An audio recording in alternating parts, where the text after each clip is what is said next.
They were the early days of television. It was black and white, and we were making, first of all, shows like The Adventures of Twizzle, which were very, very simple and not very attractive puppet series. And then, of course, I tried to improve the medium because I really wanted to make the puppet show look like what I thought would be a real picture. Mm-hmm. So there was a lot of innovation that went on across the years, and of course, finally, we produced something quite respectable, like Thunderbirds. But in the early days, for me at any rate, it was very nice because I was working for Lew Grade, and Lew, of course, controlled the London station and also the Midlands. So we had a head start in as much as when he put the show on, he put it on in a really big way, which was wonderful. Now, the first one I remember, I think, was Supercar. Well, Supercar had a tremendous success in America.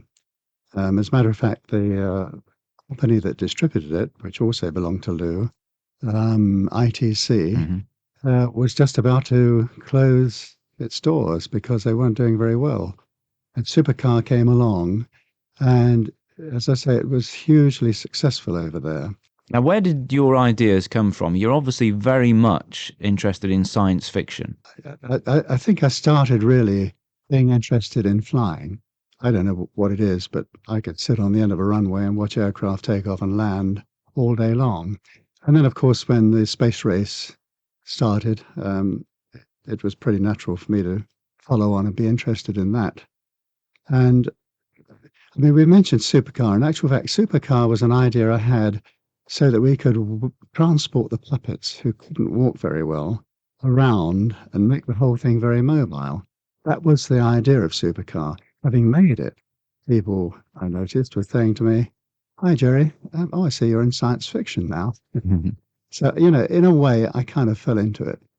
Were there any teething problems in the early days? Well, of course, there were tremendous teething problems. We were pioneering really from the very start because, if you think that there was shows being made with marionettes and special effects about science fiction, it's hardly the right tools for the job.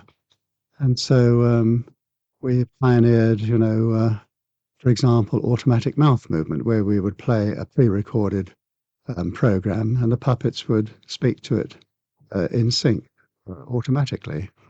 In the case of Stingray, that was the first colour film television series made in this country. And so we had a lot of experimenting to do with the right sort of colours to use for broadcast.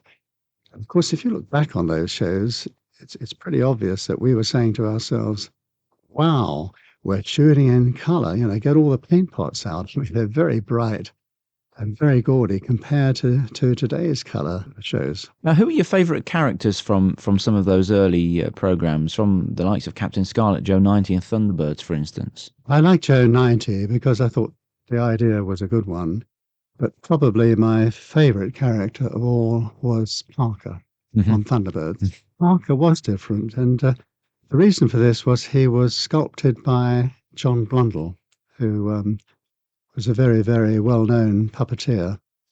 And he many times said to me, I really don't think you're going the right way, Gerry, with puppets. I think they should be much more caricatured. And he produced Parker. I must say, I thought he was excellent. I found his voice in a restaurant I used to go to. There was a waiter there who used to work at Windsor Castle and was very proud of the fact that he worked for Her Majesty. And David Graham, who played the voice, went down to this restaurant every day for a week to cut up Arthur, the waiter, in order to pick up the mannerisms. And that's how he came together. Of course, the music was very important as well. Yes, the music was terribly important. Barry Gray, who sadly passed away a few years ago, did the music for most of my shows.